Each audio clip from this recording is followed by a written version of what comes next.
This is an extract from the Leader Coronavirus Daily podcast by the Evening Standard and hosted by me, David Marsland. To hear the whole thing, search for it on your podcast provider. Yes, it is quieter, but there is life in London. Although it has to be said, coronavirus has hurt this city. And the movement we now see around our streets cannot mask an underlying problem. The economy has been brutalised by the infection. An Evening Standard investigations found 50,000 jobs could be lost in retail, tourism and hospitality this year alone. One economist fears up to £60 billion in output is in jeopardy, and it'll take 5 years to recover. Is it too late to repair things? Our editorial column hopes not. How can we avoid this catastrophe?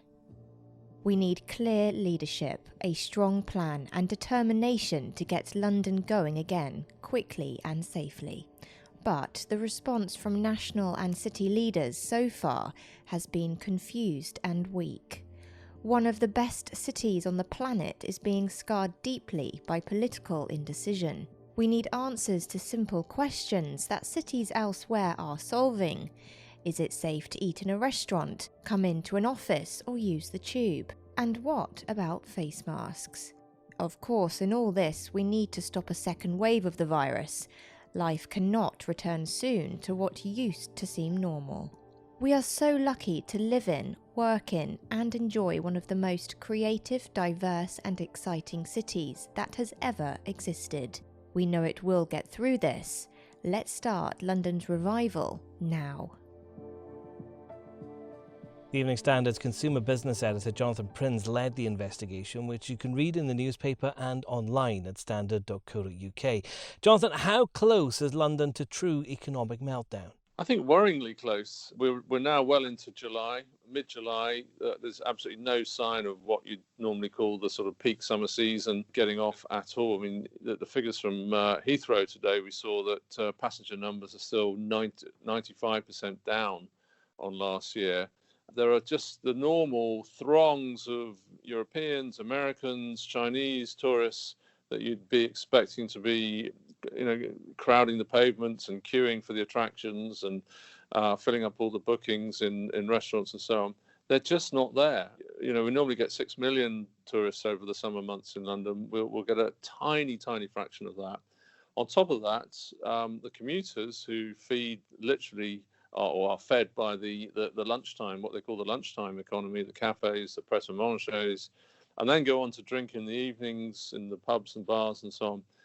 They're not there either because people are still not coming into central London in large numbers. So it's an absolutely devastating double whammy for the London economy. But is this being experienced in other cities too, Jonathan, like Paris, for example? They had a lockdown. They did indeed. The difference with Paris, there are several differences. One, it's a smaller city anyway, so people tend to have shorter commutes. There's more people cycling. Their cycling infrastructure is more developed than London's. Also, Paris went into lockdown earlier than London. It's emerged from lockdown earlier than London, and the messaging in Paris very quickly went to, you should go back to your offices. So Paris feels pretty normal. Central London is still pretty much ghost town. So is it important then that we do start going back to offices? Well, I mean, it's up to individual employers and individual employees to make that call. But I think we're not picking up any great enthusiasm to rush back. People are still very nervous about traveling in really crowded train carriages and so on. I mean, well before we'd even ever heard of COVID-19, there was no great enthusiasm for throwing yourself into an immensely crowded, sweaty train or tube carriage. Throw in the risk of infection from a highly dangerous virus into the mix as well, and you can see why people are not exactly rushing to get the 709 again, like the good old days. And there's an economist, Simon French from Panmure Gordon, who said it's going to cost us £60 billion in lost output and take 5 years to recover. That would be a disaster for London. It would be a disaster for London, but also for the whole of the UK economy. London is the most vibrant and fastest growing part of the UK economy by far. London is one of the only regions of the economy which produces more tax revenue than is spent on public spending. So it subsidises a lot of the other regions of the country to the tune of tens of billions of pounds a year. If London's economy is to really run into the sand, it's very bad news for the whole of UK PLC. So what are businesses saying they need? What help do they need? There's a whole range of measures, but most, I suppose, first and foremost, they want the messaging on public transport to change. They're very, very concerned and confused and upset that the government says it's perfectly acceptable to sit six abreast in a tube in the sky to go on holidays to Spain or Italy or whatever, which people are now starting to do.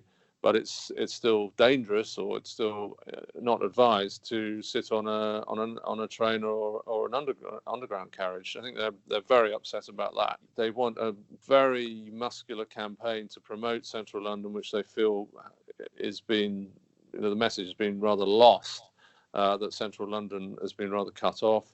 And they want a detailed plan, what they call a roadmap, to get London back up and running again. Central London in particular, not so much the suburbs, but Central London has this unique problem because it's so reliant on commuters and foreign tourists. This, though, is a crisis that the city hasn't seen since at least the Second World War.